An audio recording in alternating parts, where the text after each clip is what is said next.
You've asked for it, and we listened. A lot of people have been asking about Warframe on the Nintendo Switch, and after checking out Panic Button's other work on the system, well, we couldn't resist, and we had to dive in to see what this team has achieved once again on Nintendo's hardware. And to discuss this port with me, I've brought along my friend and colleague, Richard Ledbetter. Hey there, John. How's it all going? It's going pretty good this morning. I've been playing a lot of Warframe, kind of getting a handle on what this game is about. I have not really spent any time with this before, so it's completely new to me, but what I found is something rather interesting. So obviously, this game seems to have launched back in 2013. It was an early PS4 title. Yeah, I remember it. It was kind of available at launch, wasn't it? I remember downloading it and giving it a go because obviously software was thin on the ground at the time, and this was free. But it didn't really stay on my PlayStation 4 that long. But I've been looking at the Switch output here, and the game has been radically transformed in the last 5 years, and it looks awesome. Yeah, exactly. I mean, I remember it with an unstable frame rate. It felt very bare bones, not a lot of fun to play, so I kind of forgot about it. But since then, it's become popular, and looking at what it's become, they have evolved their engine and their technology and the performance so far. I'm really impressed. And yeah, the Switch version is looking great. But what's weird about this is that the game, in a way, seems to date all the way back to 2000. I mean, Digital Extremes assisted Epic Games with games like Unreal and Unreal Tournament. They pitched Dark Sector at the time as a follow-up, but it actually really appeared publicly back in around 2004, and it was shown as the first next-generation game for Xbox 360 for that era, basically. Wait. The first next-gen game for Xbox 360? Correct. Not Xbox One? No, not Xbox One. This was shown as a 360-era game, and it was the first example of what we can expect from this generation of consoles. And if you're looking at the video now, you probably noticed something. It looks a lot like Warframe, and there's a good reason for that, because eventually Dark Sector went on to become a different game that launched in 2008 with a very different art style. It was pretty good on 360 and especially on PS3, but this art style disappeared until 2013 when Warframe launched, and they seem to have picked up those original designs and like the concepts shown all the way back in 2004 or whatever, and yeah, they've crafted this multiplayer game that it came out before Destiny, but this is basically a Destiny style game from what I can tell. It's got those hub zones to explore, you've got all these missions you go down to on planets. You kind of hang out in your ship. But it's a third-person game with a focus on melee, jumping, and it has some shooting as well. It's really interesting, though. But I guess the thing for today has to do with the Switch port. Yeah, so I saw some of the PR around this, and it is essentially feature complete to the current version of the game. So there's nothing taken away in terms of content, and they've been stressing that all of the 5 years of innovation and content updates that Warframe has had are indeed in the Switch version. And that, it's kind of borne out by the video, really. Yeah, exactly. This is exactly the same as the PS4 version, which is the version I tested for this video to sort of compare it. And Panic Button has a great reputation with us for their work on Doom and Wolfenstein 2 on the Switch. And this is interesting because this is a different engine. This is Digital Extremes Evolution engine. This is not id Tech 6. It's not Unreal. This is something that I guess they haven't worked with before. But you can see that there's similar strategies in bringing the game across from PlayStation 4 to Switch. Yes, exactly. So we should probably start with the basics then, which is resolution. So I guess for the control group, PS4 Pro, I played this on. This version seems to cap out at 1080p, but it does have this interesting adaptive resolution feature that allows you to adjust the resolution scale manually, disable it entirely, or rely on the game to automatically determine the best resolution to hold 60 frames per second. Now on Switch, dynamic resolution is also at play here. It is in use, but the user has no control over it. Instead, it seems to, in docked mode, it seems to cycle between, the lowest I found was 540p, basically. Right. And then the highest is 720p, but it usually sort of hangs in the middle of that. The 540p number really only seemed to pop up primarily during the hub areas, which we'll talk about a little more later because there's some issues there. If you jump to portable, though, I counted as low as 432p or so, which I think we also saw in Doom. Right. So yeah, then, I mean, image quality is extremely similar to the id Software games that Panic Button brought to the Switch. It's similarly soft, kind of blurry. It has a focus on motion blur, and it has that look. So if you were okay with the image quality in Doom specifically on the Switch, or the patched version of Wolfenstein, then yeah, you're going to be right at home, because it's exactly what you're getting here. Wow, that's interesting. Now, obviously, the similar strategy they used for the id games, well, they were 60 Hz titles to begin with, and I think that's what they're targeting on Warframe. And the obvious solution to ease the CPU issues, lessen the load on the GPU, is to reduce the frame rate. Exactly. But what separates this from their other ports is that if you pop open the options menu, you get this. It is a full selection of adjustable options for the user. Typical stuff like brightness, contrast, disabling things like screen shake, whatever. You can adjust the field of view, which is nice. But the main thing is that you can disable or enable different visual effects, and in fact adjust 2 of them. So, for instance, Ambient Occlusion. You can turn it off right here. You can see this is with it on, this is with it off. It is working. I had heard rumors that it was not, but you can see clearly here you get the AO when enabling that option. And it's on by default, by the way. You can adjust the density of, the density of GPU particles. You can turn it from off, medium, high, whatever you want. You can disable motion blur if you like, but you shouldn't do that, so don't do that. You can turn off... Okay, the depth of field is actually beautiful. They have a nice bokeh depth of field effect that I really like in this game. And yeah, if you don't like it, you can turn it off. And same with bloom lighting. They use a lot of bloom in this with that sort of science fiction look. And you can not only turn it off, but you can also adjust the intensity. So if you just want a little bloom, you got it. So that's kind of the run of the options here. It's just nothing transformative necessarily in terms of performance, but it does... it's neat to see all these options in a console game. We've seen it before, but it's cool that it's available here. And all of these are available on PS4 as well, by the way. Wow, that's interesting, along with the dynamic resolution adjustment. Exactly. Which is locked on the Switch. But I'm actually really fascinated by this because typically you don't get PC-style options menus in a console release. Now, the fact it's in the PS4 version is great. It suggests, it's something the developer really wanted to do. But I guess a lot of people will be asking about, what are the implications? Why should I turn this stuff off? I mean, I've seen the motion blur. It's really, really nice. So I really don't want to disable that. But at the same time, there must be some sort of GPU overhead, similarly for AO. So I guess a lot of people will be wondering if there is any kind of advantage for turning these features off. So I guess we should talk a little bit about... this will kind of trigger into performance talk then, because that's where the implication for this is. What I've found is that if you run through a sequence with all of these enabled, and say the hub is the one area here where I was able to seriously drop the frame rate, and it drops into the sort of the mid-20s and hangs there. Running through initially with all settings enabled, or at least at the default setting, the resolution was averaging around 540p, so it was very blurry, but the frame rate was still rather low. Now, it was also possible to disable all of these settings, obviously, and doing so didn't improve performance much at all. In fact, the only thing it really changed, is the resolution.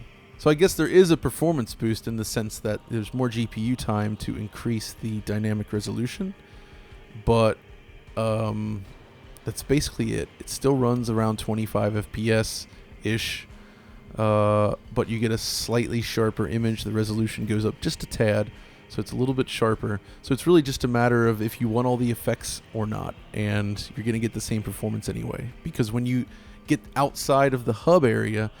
Now again, I'm very new at this game, but I put in 2 or 3 hours across various missions, and I found that most of the missions, even in multiplayer, seem to hold right around 30 frames per second almost all the time. Wow, impressive. I mean, this is basically, I mean, for those who are interested in the options screen, it is kind of irrelevant because it's not the visual effects that are defining the quality of the frame rate. It's the dynamic resolution scaler. So yeah, you're not getting any kind of sort of performance boost by turning stuff off. You're simply, increasing the resolution. And even then, I don't know. I this game is so good looking. I'm kind of loath to turn anything off. Yeah, I'm with you. I definitely prefer the look of the game with all of the features enabled. It looks really nice with it. But I guess you're probably wondering then about the portable experience. Yeah, I mean, obviously we've seen what Panic Button did with Wolfenstein. I mean, they're kind of playing with the concept that the screen is actually quite small and you're less likely to pick up on resolution drops, but it does. I mean, looking back to Wolfenstein and Doom, it is kind of blurry and sometimes it doesn't quite hold up. But what's the story here? Well, it's similar to Doom on the Switch. Essentially what I found was during this hub area specifically where the performance drops similarly low in portable mode, the resolution would drop to 432p or so as opposed to 540p, so you lose some resolution, but because the screen is smaller, it is somewhat less noticeable overall. Though honestly, performance is slightly faster in portable mode from what I can tell, just a little bit higher, but it's, during this hub sequence, it doesn't dip as hard as it does in docked mode. Now, that doesn't mean everything is included here. First of all, screen space reflections are used liberally throughout the game, and they are not an option. They are always forced in docked mode. But if you play in portable mode, all SSR is gone. So in the ship here, it actually looks okay. The SSR is a little weird with when certain objects are occluded from view, the way it sort of pops in. It's not bad with them disabled. But in areas that feature water, I found them weirdly distracting in portable mode since the liquid just ends up looking kind of black and formless. It doesn't look good, so it is a strange decision, and I'm surprised at the GPU cost, I guess, that it incurred because it does change the visuals a lot. But this is not unprecedented, though, in the sense that Wolfenstein 2 also saw some changes made to its water on the Switch version. So it seems to be a common approach, Panic Button sort of deciding, okay, what can we cut to improve GPU performance? And they don't seem to mind cutting water effects, basically. Right. I mean, I'm just kind of pleasantly surprised and really happy that, the game looks as good as it does in dock mode, and the fact they've got SSR, which is really heavy on GPU, on a mobile chipset and running at 30 hertz. It's pretty spectacular. And then when you think about the power budget of the handheld mode, the fact that it's still playable, yeah, it quite is remarkable. In fact, yes, definitely. And I think the only other thing I noticed is that the volumetric lighting, which is in the game, the resolution of that also seems to have been dropped somewhat in portable mode. But hey, it's there, the effect is there, and if you compare it to the PlayStation 4 version, the game looks just about identical overall. There's some fidelity loss in terms of some of the effects. The volumetrics are lower res. Obviously the resolution is lower. Texture filtering is reduced. All the types of things you would expect are toned down a bit. But side by side, it's fundamentally the same game visually as the PlayStation 4 version. It is quite remarkable to get this on a mobile chipset, B, a mobile chipset from 2015, and C, with a really tiny power budget. I mean, the Switch SoC be about 7 watts to get like a PS4 game running. Yeah. I mean, it really does illustrate how wise Nintendo were to actually use a modern GPU this time around, rather than something old and cheap as they've done on prior hardware. It's really paying off for them when you see games like this. Yeah, absolutely. It's a good choice, and they're able to deliver those types of experiences here in portable form. And that's really the reason why this is impressive to begin with, because we are talking about a mobile GPU. If we were comparing a dedicated console machine, then obviously this version would be considered far and away the worst. But considering that we're running on a portable device, it's very impressive work. And I think my hat has to go off once again to Panic Button for this work here on this port. They're proving to be a remarkably flexible company, and I'm constantly impressed by how many games they're able to put out in a short period of time. I mean, I think that they put Doom, Wolfenstein, and this all out within a year or so, Right? which is a lot. And they've worked with different engines, so obviously they helped make id Tech work well on the Switch. Now they're working with the Evolution engine. I know they've worked with some Unreal before.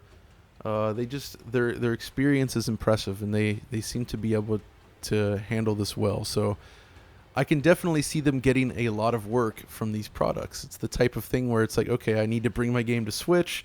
I don't have any experience on the Switch. I'm going to call up Panic Button, see what they can do. Yeah, definitely. There's some really impressive work going on there, and they're also working on Doom Eternal at the moment. Yeah, exactly. I can't wait to see that one.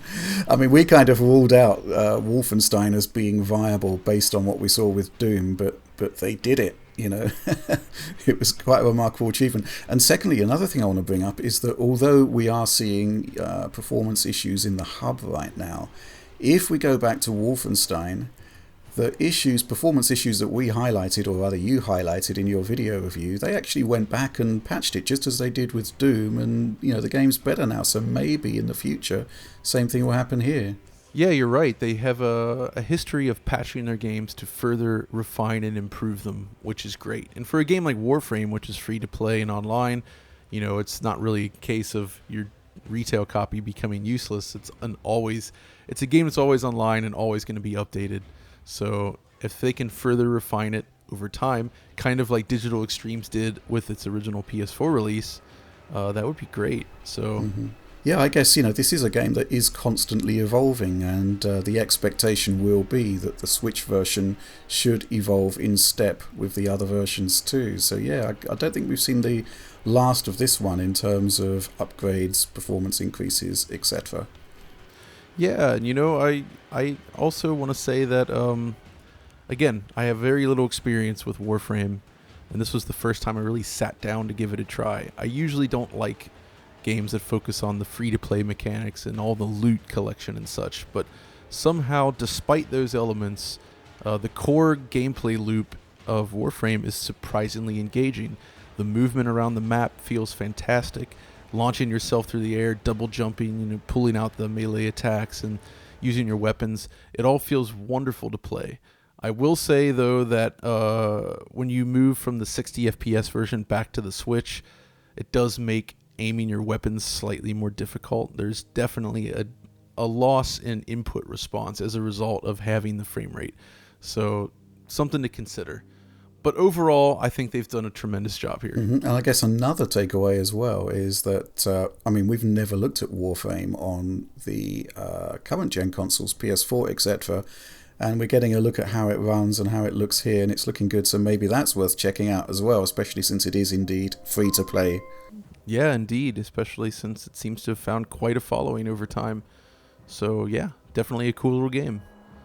But I think that's about it for now. It's good on the Switch. It's good on the PS4. I'm sure it's great on PC as well. I'm not even sure. Is it available on Xbox? I'll have to check. I believe it is. I suspect it is. So yeah, great to see another job by Panic Button here. They sure know what they're doing. So good stuff. But anyways, if you enjoyed this video, be sure to like, subscribe, hit the notification button at the top, and follow us over on Twitter. And until next time, this is John and Rich signing off.